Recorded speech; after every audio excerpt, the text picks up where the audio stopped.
আসসালামু আলাইকুম। লাস্ট ক্লাসে আমাদের পাবলিক ফাইন্যান্স কোর্সের একটা চ্যাপ্টার আমরা পড়েছিলাম, that was public revenue. And আজকে আমরা দেখব পাবলিক ডেপ্ট। ঠিক আছে, ডেপ্ট মিনস হচ্ছে ডেপ্ট that is the amount of money একটা individual one person or organization borrows from another with the promise to pay it back. ডেপ্টের দুইটা কন্ডিশন, একটা হচ্ছে একজন ইন্ডিভিজুয়াল, একটা অর্গানাইজেশন বা একটা স্টেট ফ্রম সামওয়ান একটা অ্যামাউন্ট বড় করবে with a promise to pay it back, usually with interest, and একটা ইন্টারেস্ট অ্যামাউন্ট থাকবে সাধারণত সেটা সাথে, right? So that is date.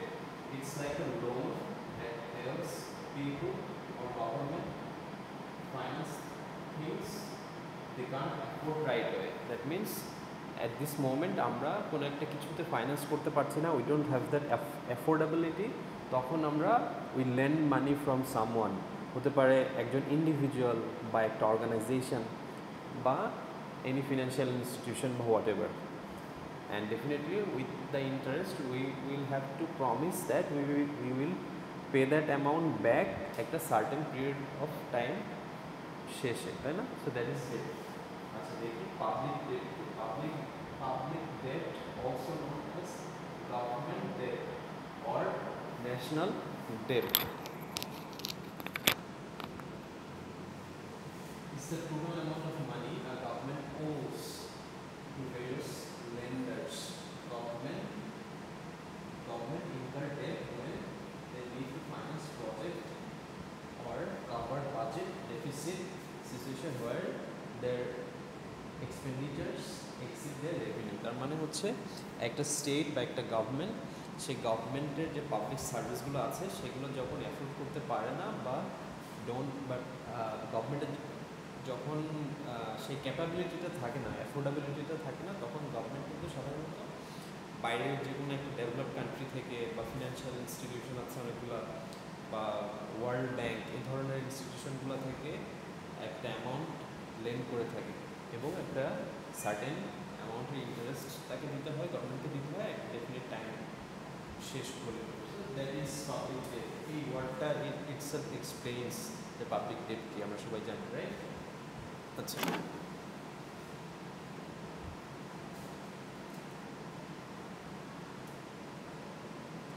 এরপরে আছে significance of public debt. What are the সিগনিফিকেন্সগুলো কী কী থাকতে পারে? Economic growth. একটা আন্ডার ডেভেলপড কান্ট্রি বা একটা ডেভেলপিং কান্ট্রি যখন স্ট্রাগল করে সেই কান্ট্রির ইকোনমি নিয়ে, তখন সেই ইকোনমিক গ্রোথটাকে ব্যাকআপ দেওয়ার জন্য কিন্তু সাধারণত গভর্নমেন্টগুলো, ফিনান্সিয়াল ইনস্টিটিউশন আছে, ওয়ার্ল্ড ব্যাংক আছে, IMF আছে, অন্য ডেভেলপড কান্ট্রি আছে, তাদের কাছ থেকে লোন নিয়ে থাকে, তাদের কাছ থেকে ডেট নিয়ে থাকে। So that is the first point, economic growth. Second one is crisis management. যে কোনো একটা ক্রাইসিস একটা কান্ট্রিতে হতে পারে, ন্যাচারাল ক্লাইমেটিস হতে পারে, পলিটিক্যাল আনরেস্ট হতে পারে। বাংলাদেশ এখন একটা ক্রাইসিস মোমেন্ট,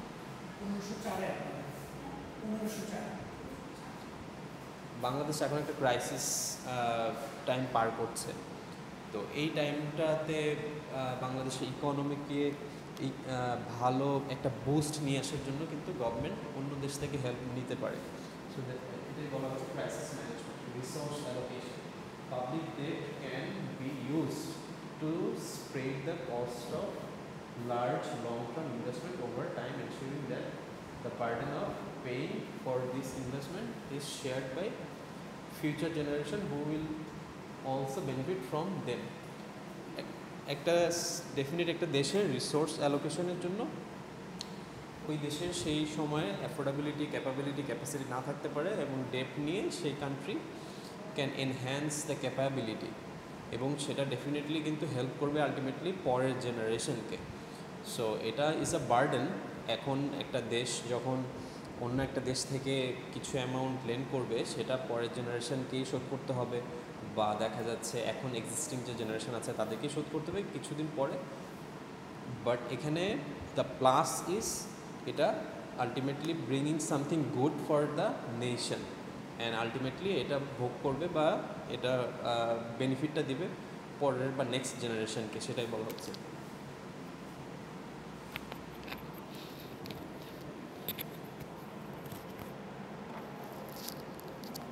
এরপরে আছে monetary policy tool. Government can use public ডেপ্ট as a tool to manage the economy. ইকোনমিতে মূলত একটা ম্যানেজমেন্ট এনশিওর করার জন্য, ইকোনমিতে একটা হারমোনি নিয়ে আসার জন্য একটা কান্ট্রি ইকোনমিক্যালি যখন স্ট্রাগল করে ডেফিনেটলি তার একটা ব্যাকআপ দরকার হয়। তো সেই জায়গা থেকে বলা হচ্ছে মনিটারি পলিসি টুল এটা একটা ক্রেডিট ওর্দিনেস অ্যান্ড কনফিডেন্স। এটাও সেম থিং মিন করে। একটা কান্ট্রি যখন স্ট্রাগল করে ডেফিনেটলি সেই কান্ট্রিটা, সেই স্টেটটা কনফিডেন্স লুজ করে বা কনফিডেন্স থাকে না, বড় একটা প্রজেক্ট নিতে পারে না। দেখা যাচ্ছে বাংলাদেশে একটা স্টেট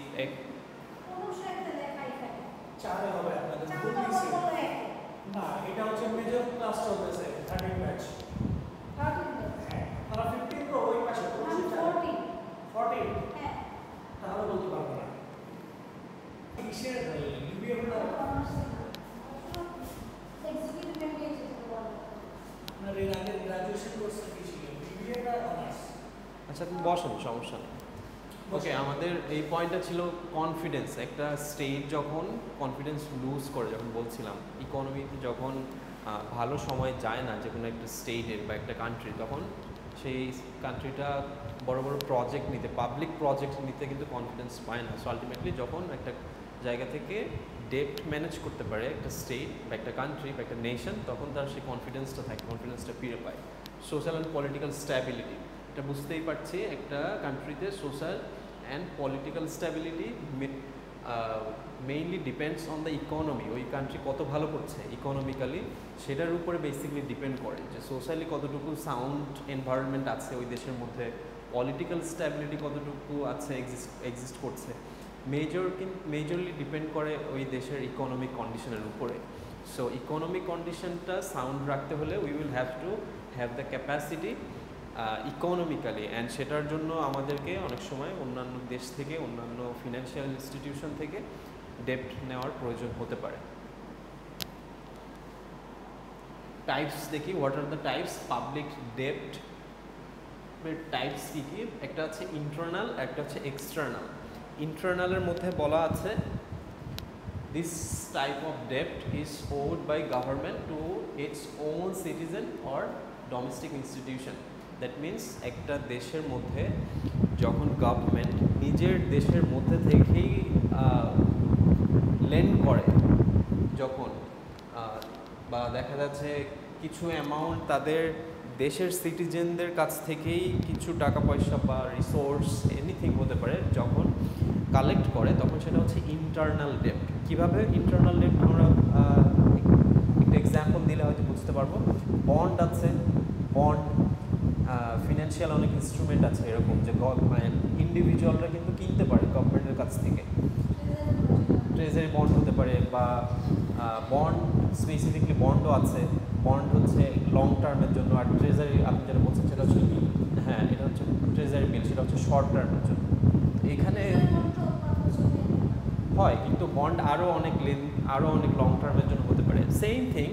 তো এটা মানে বোঝাতে চাচ্ছি ওইটা কিন্তু একটা প্রসেস, গভর্নমেন্ট রিসোর্স কিন্তু কালেক্ট করে, আমরা দেশের ইন্ডিভিজুয়াল আমাদের কাছ থেকে আমরাই ফান্ড করছি গভর্নমেন্টকে, এবং ওই অ্যামাউন্ট দিয়ে গভর্নমেন্ট আমাদের পাবলিক যেসব কস্টগুলো আছে সেগুলো কিন্তু সেসব জায়গায় এক্সপেন্সগুলো গভর্নমেন্ট ওখানে ইউজ করে আর কি, ওই অ্যামাউন্টটা দিয়ে। সো এটাকেই বলা হচ্ছে internal ডেপ্ট।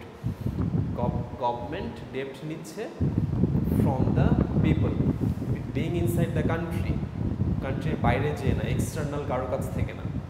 And second one is external debt. External debt is the money the government owes to foreign lenders. Foreign lenders দের কাছ থেকে যখন ডেপ্টগুলো নেওয়া হয় বা একটা গভর্নমেন্ট যখন নিয়ে থাকে, দ্যাট ইজ এক্সটার্নাল ডেপ্ট, ইনক্লুডিং আদার গভর্নমেন্টস। অনেক ডেভেলপড কান্ট্রি থেকে আমরা ডেপ্ট নিতে পারি, সেটাই বলা হচ্ছে including other governments, international organisations, IMF হতে পারে, ওয়ার্ল্ড ব্যাংক হতে পারে, okay, foreign banks, world bank, foreign banks, international organisation IMF।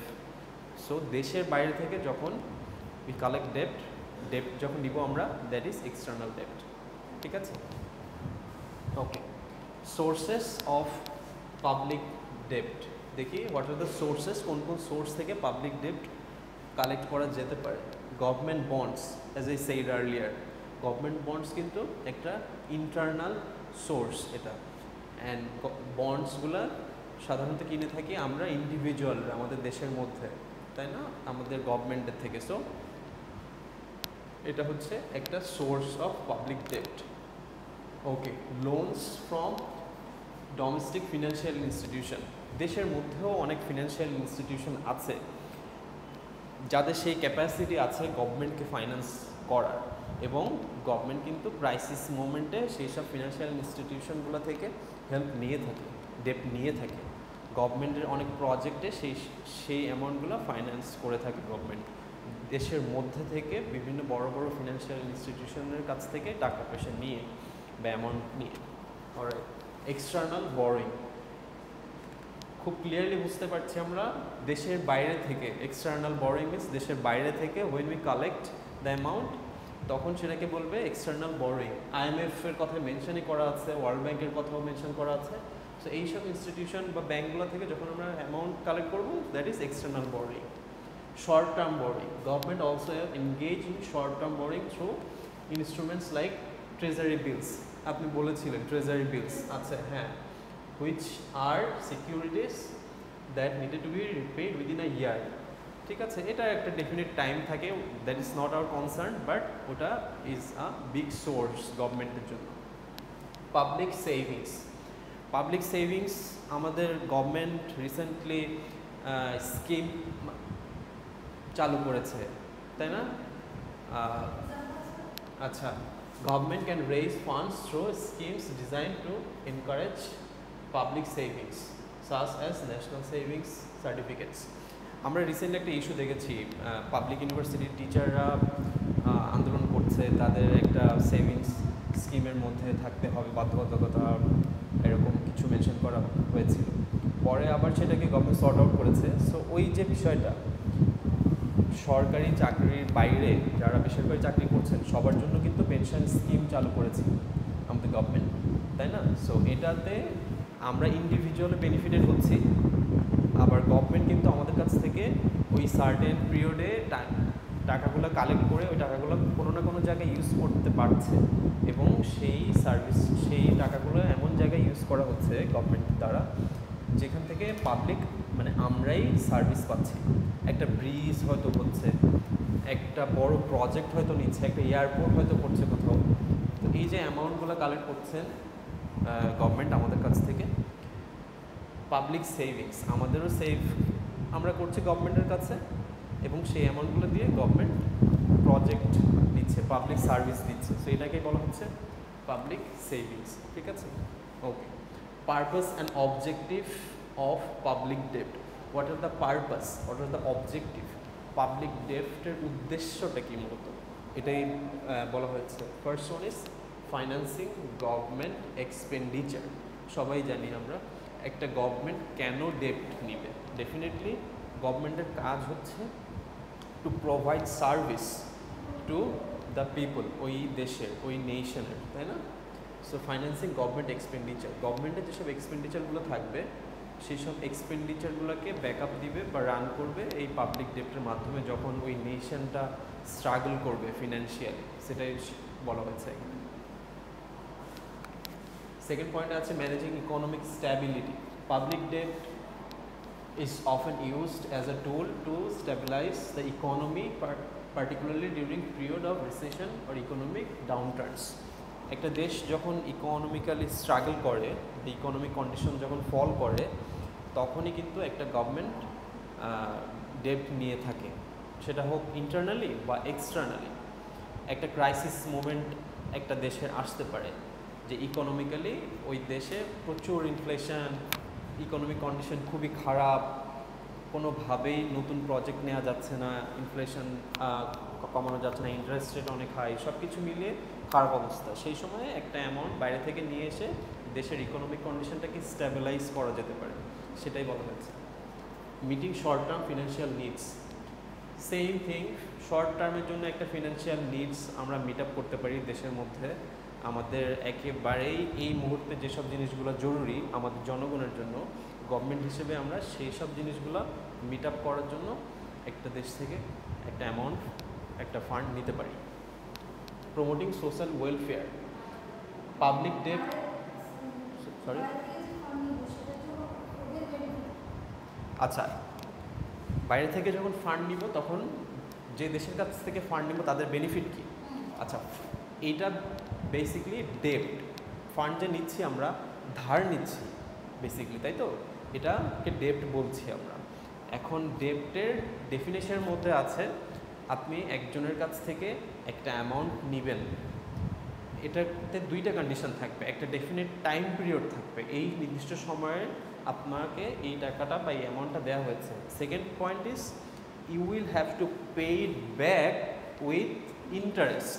So that interest is the benefit for that party যার কাছ থেকে আপনি নিচ্ছেন অ্যামাউন্ট। বুঝতে পেরেছেন? জি। আচ্ছা, প্রমোটিং সোশ্যাল ওয়েলফেয়ার, পাবলিক ডেপ্ট can be used to fund social programmes and initiatives aimed at reducing inequality, elevating poverty and improving overall social welfare. Ultimately উপরের সবগুলাই এখানেই মেনশন করা আছে বা এটা কভার করে। একটা কান্ট্রির সোশ্যাল ওয়েলফেয়ার এনশিওর করা হয় গভর্নমেন্টের বিভিন্ন প্রজেক্ট থেকে, ইনইকুয়ালিটিকে কমানোর চেষ্টা করে সরকার, আরও অনেক প্রজেক্ট নিয়ে থাকে। হেলথ অ্যান্ড ওয়েলফেয়ার নিয়ে গভর্নমেন্ট কাজ করতে পারে, যেখানে ফাইন্যান্সের জন্য গভর্নমেন্ট অন্য কান্ট্রি থেকে ডেট নিতে পারে, সেটাই বলা হয়েছে। Supporting national defence and securities, national defence and securities মূলত দেশের সিকিউরিটি এনশিওর করে, তাই না? বাইরের থেকে কোনো আগ্রাসন থেকে আমাদেরকে প্রোটেক্ট করে থাকে ডিফেন্স অ্যান্ড সিকিউরিটি যে আমাদের ফোর্সগুলো আছে। তো তাদের একটা হিউজ অ্যামাউন্ট ফাইন্যান্স করতে হয়, একটা বাজেটের বড় একটা অ্যামাউন্ট যায় ডিফেন্স সেক্টরে আমাদের।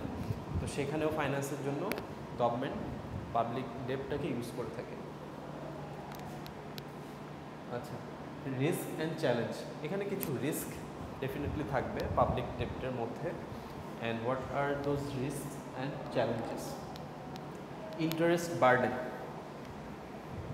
কোয়েশ্চেন করেছিলেন যে আমরা যার কাছ থেকে ডেপ্টটা নিব তার বেনিফিট কী? সো দ্যাট ইন্টারেস্ট যেটা আমাদেরকে একটা ডেফিনেট টাইমের পরে দিতে হবে উইথ দ্যাট অ্যামাউন্ট যেটা আমরা নিয়েছিলাম, ইন এডিশন ওই অ্যামাউন্টটা হচ্ছে তাদের জন্য বেনিফিট। এবং এই ইন্টারেস্টটা অনেক সময় যে কান্ট্রি বা যে নেশন বা যে ইন্ডিভিজুয়াল ডেপ্ট নিয়ে থাকেন তার জন্য একটা বার্ডেন হয়ে দাঁড়াতে পারে। ঠিক আছে, এই ইন্টারেস্টটা আমাদেরকে দিতে হচ্ছে extra amount. ডেপ্ট sustainability, if public ডেপ্ট gross two large relative to the countries GDP. আচ্ছা, ডেপ্ট এবং জিডিপির মধ্যে একটা ব্যালেন্স থাকা দরকার। What is GDP? এটা তো আমরা সবাই জানি, তাই না? হ্যাঁ, তো জিডিপি যখন আমাদের অনেক কমে যাবে comparing to the amount of ডেপ্ট দ্যাট উই হ্যাভ, তখন কিন্তু দেশের মধ্যে একটা ইমব্যালেন্স সৃষ্টি হবে এবং সেটা আমাদের জন্য ভালো না। কারণ আমরা ঋণ নিচ্ছি এবং সেটা পে ব্যাক করার ক্যাপাসিটি আমাদের নাই, হচ্ছে না, বিল করতে পারছি না, আমাদের জিডিপি আরও কমে যাচ্ছে, ব্যালেন্স নাই, তাহলে কিন্তু আমাদের জন্য এটা একটা বার্ডেন, এটা সাস্টেইন করবে না। এই যে মডেলে আমরা আগাচ্ছি, ধার নিচ্ছি, এই চিন্তা করে যে কয়েক বছর পরে আমরা আমাদের জিডিপিটাকে এনহ্যান্স করে ইনক্রিজ করে স্ট্যাবল অবস্থায় নিয়ে এসে আমরা পরে তাদেরকে পে ব্যাক করে দিব, বাট সেটা পারছি না, তাহলে কিন্তু ওই মডেলটা তখন আর কাজ করবে না, সাস্টেইন করবে না, সেটাই বলা হয়েছে। ইনফ্লেশনারি প্রেশার, আচ্ছা, এখন যে অ্যামাউন্টটা আমরা নিচ্ছি হয়তো দেখা যাচ্ছে 20 বছর পরে সেটাকে ক্যালকুলেট করে আমরা দেখছি যে অনেক বড় একটা অ্যামাউন্ট চলে আসছে। ইনফ্লেশন অ্যান্ড আদার্স আরও অনেক ক্যালকুলেশন আছে ফিনান্সে, আপনারা ভালো জানেন, তাই না? তো সেই জায়গা থেকে ইনফ্লেশনারি প্রেশার একটা বার্ডেন বা রিস্ক এই ক্ষেত্রে হতে পারে। Currency risk, when a significant portion of public debt is in foreign currencies, the country faces exchange rate risk. Exchange রেটটা ফ্ল্যাকচুয়েট করে, আমরা সবাই জানি। এখন আমরা এই মোমেন্টে বাইরের একটা কান্ট্রি থেকে, বাইরের একটা ইনস্টিটিউশন থেকে যে অ্যামাউন্টটা নিচ্ছি, ডেফিনেটলি সেটা একটা ফরেন কারেন্সিতে নিতে হবে, তাই না? অ্যান্ড ওয়েল অ্যাকসেপ্টেড কারেন্সি আমরা সাধারণত ইউএস ডলার এটাকেই স্ট্যান্ডার্ড হিসেবে ধরে এই কারেন্সিতেই রিসিভ করে থাকি। তো আমাদের দেশের মুদ্রার মান যখন কমে যাবে, যদি যায় এখান থেকে 20 বছর পরে, তখন তো আমাদেরকে সেই অ্যামাউন্টটা অনেক বড় হয়ে যাবে আমরা এই মুহূর্তে যে ডেটটা নিয়েছি সেই অ্যামাউন্টের থেকে, তাই না? তো ওটা তো ডেফিনেটলি আনসার্টেন অবভিয়াসলি, বাট যদি ওরকম হয়ে যায় তাহলে দ্যাট ইজ আ বার্ডেন আর that is a risk for us. আচ্ছা, crowding out effect. High levels of public debt can lead to the crowding out of private investments. কিভাবে? When the government borrows extensively, it can drive up interest rate. Drive up interest rate. যখন একটা government date নিয়ে থাকবে একটা financial institution থেকে, হতে পারে সেটা দেশের মধ্যে বা এক্সটার্নালি, তখন অবভিয়াসলি মানি সার্কুলেশনটা বেড়ে যাবে দেশের মধ্যে, তখন ইন্টারেস্ট রেটও কিন্তু ইনক্রিজ করবে। ফিন্যান্সের বেসিক থিং এটা আমরা সবাই জানি। Making it more expensive for business. তখন যখন ইন্টারেস্ট রেটটা বেড়ে যাবে তখন সব কিছু এক্সপেন্সিভ হয়ে যাবে, অ্যান্ড ইন্ডিভিজুয়ালসরা তখন ক্রাউড আউট করবেন। তখন মানে প্রাইভেট সেক্টরগুলোতে ইনভেস্টমেন্ট আর আগের মতো হবে না, একটা ম্যাসাকার সৃষ্টি হয়ে যাবে তখন। Political and social risk. Managing public debt often requires difficult decisions such as raising taxes, cutting public spending. তার মানে হচ্ছে managing public debt often requires difficult decisions. একটা বিগ চাঙ্ক যখন আমরা বাইরে থেকে ডেট হিসেবে নিয়ে আসবো, তখন সেই অ্যামাউন্টটাকে ম্যানেজ করার জন্য আমাদের কিছু টাফ ডিসিশন নেওয়া লাগতে পারে। যে আমাদের এখন ঋণের উপরে আমরা চলছি, সো এটাকে ম্যানেজ করার জন্য আমাদের কিছু টাফ ডিসিশন, যেমন রেজিং ট্যাক্সেস। ইন্ডিভিজুয়ালসের কাছ থেকে ট্যাক্সের অ্যামাউন্টটা বাড়িয়ে দিয়ে গভর্নমেন্ট একটা কিছু অ্যামাউন্ট কালেক্ট করার চেষ্টা করতে পারে, যে অ্যামাউন্টটা দিয়ে হয়তো সেই ডেটটা পে ব্যাক করার ইন্টেনশানে আছে গভর্নমেন্ট। Cutting public spending. আচ্ছা, পাবলিক স্পেন্ডিং কাট করতে পারে government. That means public project কমিয়ে দিতে পারে গভর্নমেন্ট, যে না আমি আগামী 5 বছরে এরকম প্ল্যান ছিল আমার, বাট এটাকে একটু কমিয়ে নিয়ে এসে আমি এর 50% করবো, বাকি 50% যেটা সেভ করছি সেটা পাবলিক আমার যে ডেট আছে গভর্নমেন্টের সেই ডেটটা পে করার জন্য ইউজ করবেন, এরকমও হতে পারে। ওকে, এগুলোই ছিল রিস্ক। আর লাস্ট টপিকে আছে effective public debt management. Public debt একটা গভর্নমেন্ট যখন থাকবে সেটাকে কিভাবে আমরা ম্যানেজ করতে পারি, যেন সেটাকে বলতে পারি ইফেক্টিভ ওয়েতে আমরা ইউটিলাইজ করতে পেরেছি সেই ডেটটা। That is maintaining debt sustainability. Maintaining debt sustainability কীভাবে করা যেতে পারে? Governments must ensure that their level of debt is sustainable over long term. This means that debt to GDP ratio, that is the main point here. একটা কান্ট্রির GDP এবং সেই দেশের ডেপ্ট যদি একটা ব্যালেন্সিং রেশিওতে না থাকে, যদি জিডিপি কম থাকে এবং ডেপ্ট অনেক বেশি থাকে, তাহলে কিন্তু that is a red signal for that country, তাই না? বাট আমরা যদি ডেটটা নিয়ে আমাদের জিডিপিটাকে আস্তে আস্তে ইমপ্রুভ করার চেষ্টা করি, অ্যান্ড উইথ টাইম যদি আমরা সেটাতে সক্ষম হই, আমাদের জিডিপিটা বেশি থাকে কম্পেয়ারিং টু আমাদের দ্য অ্যামাউন্ট অফ ডেট, তাহলে we are in a green zone, তাই না? সো এইটা ইজ আ প্রসেস যেটার মাধ্যমে আমরা ডেট ম্যানেজটা করতে পারি। ডাইভার্সিফাইং ডেট সোর্সেস। আচ্ছা, পোর্টফোলিও ম্যানেজমেন্ট মনে হয় কোনো কোর্স আপনাদের ছিল বা বেসিক থিং আমরা জানি যে আমরা, আচ্ছা, তো আমরা যখন ডেপ্ট নিব তখন আমরা এই ডেপ্টের সোর্সটা ডাইভার্সিফাই করব, তাহলে আমাদের রিস্কটা কমে যেতে পারে, কমার সম্ভাবনা থাকবে কম্পেয়ারিং টু যদি আমরা একটা স্পেসিফিক জায়গা থেকে নিই। কীভাবে? আমরা যখন দেশের মধ্যে থেকে ডেপ্ট কালেক্ট করব অ্যাজ এ গভর্নমেন্ট, তখন কিন্তু আমাদের বেশ অনেকগুলো রিস্ক ফ্যাক্টর থাকছে না। যেমন দেশের বাইরে থেকে নিলে আমাদের মানি এক্সচেঞ্জ রেট একটা বিষয় চলে আসে, এবং সেটা এখান থেকে 20 বছর পরে উই ডোন্ট নো যে আমাদের মনিটারি ভ্যালু, আমাদের দেশের কারেন্সি ভ্যালু কেমন জায়গায় যাবে, সেটা কি আরও ডিটোরিয়েট করবে এখন যেটা আছে ডলারের সাথে কম্পেয়ার করে, নাকি বাড়বে আমরা জানি না। বাট আমরা যদি এই ডেপটা দেশের মধ্যে থেকে কোনো একটা ফিনান্সিয়াল ইনস্টিটিউশন থেকে নিই, তাহলে কিন্তু আমাদের নিজেদের কারেন্সিতেই নিতে পারছি টাকা। তখন 20 বছর পরে কি হচ্ছে কি না হচ্ছে এই চিন্তাটা আমাদের করা লাগছে না। আচ্ছা, ইন্টারেস্ট রেটও অনেক কম হয়ে থাকে সাধারণত। বাইরের একটা দেশ বা বাইরের একটা ইনস্টিটিউশন থেকে যখন আমরা পাবলিক ডেপ্ট হিসেবে একটা অ্যামাউন্ট নিব, সেটার ইন্টারেস্ট রেট এবং দেশের মধ্যে দেশের গভর্নমেন্ট একটা ইনস্টিটিউশন থেকে একটা অ্যামাউন্ট চাচ্ছেন, তখন কিন্তু দুইটার হিসাব অন্যরকম হবে এখানে ইন্টারেস্ট রেট। তো এই যে বিভিন্ন জায়গার ইন্টারেস্ট রেট বিভিন্ন রকম, বিভিন্ন জায়গা থেকে সোর্স কালেক্ট করলে বিভিন্ন জায়গার রিস্ক ফ্যাক্টর এক এক রকম, এইভাবে যদি আমরা আমাদের পাবলিক ডেপ্টের সোর্সগুলো একটু ডাইভার্সিফাইড করে ফেলি, কিছু অ্যামাউন্ট আমরা দেশের বাইরে থেকে নিতে পারি, কিছু অ্যামাউন্ট আমরা দেশের মধ্যে ফিনান্সিয়াল ইনস্টিটিউশন আছে অনেকগুলো, সেই জায়গা থেকে নিতে পারি, তাহলে জিনিসটা ডাইভার্সিফাই করলে আমাদের রিস্ক ফ্যাক্টরটা কমে আসে, পসিবল অ্যামাউন্টটা আমরা কমাতে পারি। সেটাই বলা হচ্ছে ডাইভার্সিফাইং ডেপ্ট sources. 3, controlling interest cost, managing the cost of borrowing essentials. Managing the cost of borrowing essentials, government should aim to source debt at the lowest possible interest rates, locking in a favorable terms when economic condition allows. আচ্ছা, আমাদেরকে source করতে হবে আমাদের public ডেপ্ট with least amount of interest. আমাদের হাতে যদি 5টা অপশন থাকে, ডেফিনেটলি সেই 5টা জায়গার ইন্টারেস্ট রেট 5 রকম হওয়ার সম্ভাবনা থাকবে, বা যদি হয়ে থাকে we will have to pick that place যেখান থেকে আমরা ডেপ্ট নিব, which is offering us the least amount of interest rate. সব থেকে কম ইন্টারেস্ট রেট যেখানে, সেখান থেকে আমরা আমাদের ডেপ্টটা কালেক্ট করব।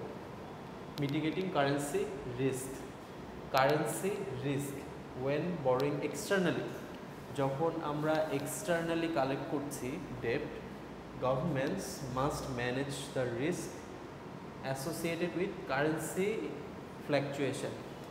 কারেন্সির ভ্যালু ফ্ল্যাকচুয়েট করে আমরা সবাই জানি, তাই না?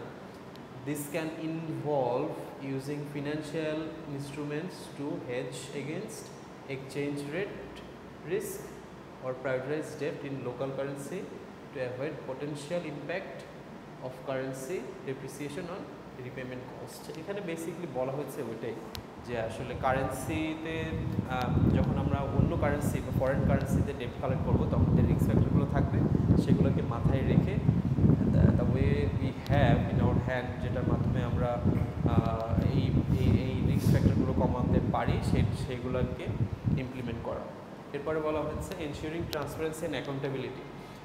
পাবলিক ডেপ্ট, এখানে ওয়ার্ড ইটসেলফ বলছে এটা কিন্তু পাবলিকের জন্য ডেপ্ট, গভর্নমেন্ট নিচ্ছে ঠিকই, but for the public of the nation. So এখানে ডেফিনেটলি অ্যাকাউন্টেবিলিটি থাকতে হবে, ট্রান্সপারেন্সি থাকতে হবে। গভর্নমেন্ট মাস্ট শেয়ার আমাদের এখন কারেন্ট স্টেট কী, যে আমরা কোন অবস্থানে আছি, আমাদের অ্যামাউন্ট অফ পাবলিক ডেপ্ট কত, দেশের পার হেড কত আছে, আমরা এই ডেপ্টের অ্যামাউন্টটা যে কালেক্ট করছি এটা কোথায় ইমপ্লিমেন্ট করছি। জি প্লিজ। জি 1504-এ হচ্ছে, ঠিক আছে। সো গভর্নমেন্টকে কিন্তু সব কিছু ক্লিয়ার করে বলতে হবে যে এই অ্যামাউন্ট আমরা কোন জায়গায় ইউজ করছি অ্যান্ড এভরিথিং, তাহলে পরে এটা পাবলিক যে ডেট সেটার পারপাসটা সার্ভ করবে। People will get to know যে না আমাদের অবস্থানটা এখন এখানে আছে, অ্যান্ড দ্য অ্যামাউন্ট গভর্নমেন্ট ডেপ্ট হিসেবে নিয়েছে সেটা আমরা এই জায়গায় অ্যালোকেট করেছি for this purpose. Maintaining flexibility, government should keep the ability to respond economic changes and crisis. গভর্নমেন্টের একটা রেসপন্সিভ বিহেভিয়ার থাকতে হবে, ফ্লেক্সিবিলিটি থাকতে হবে। যখন যে জিনিসটা প্রয়োজন সব থেকে বেশি, তখন গভর্নমেন্টকে সেই সেক্টরের বাইরে অন্য কোনো সেক্টরে না ইনভেস্টমেন্ট করাটা ইজ বেটার, রাইট? আমাদের যদি এখন ক্রাইসিস থাকে আমাদের বেসিক থিংসগুলো নিয়ে, তাহলে government should focus on that basic things, বড় বড় প্রজেক্টের দিকে না যেয়ে। আচ্ছা, promoting economic growth, last point সবাই বুঝতে পারছে। প্রমোটিং ইকোনমিক গ্রোথ, গভর্নমেন্টের যথেষ্ট নজর দিতে হবে একটা দেশের economic growth. Strong economic growth is one of the most effective ways to manage public debt. Economic গ্রোথটা যখন আমরা এনশিওর করতে পারবো, definitely we will have the capacity or capability to pay the amount back from, মানে যার কাছ থেকে নিয়েছিলাম আর কি তাকে, তাই না, with the interest. So that is the last process আর কি এখানে যেটা মেনশন করা আছে। সো এটাই ছিল এই চ্যাপ্টার। আই বিলিভ এখানে বেসিক সব টার্ম ছিল, আমরা সবাই জানি, রাইট? সো আই বিলিভ সবাই বুঝতে পারছেন। Thank you.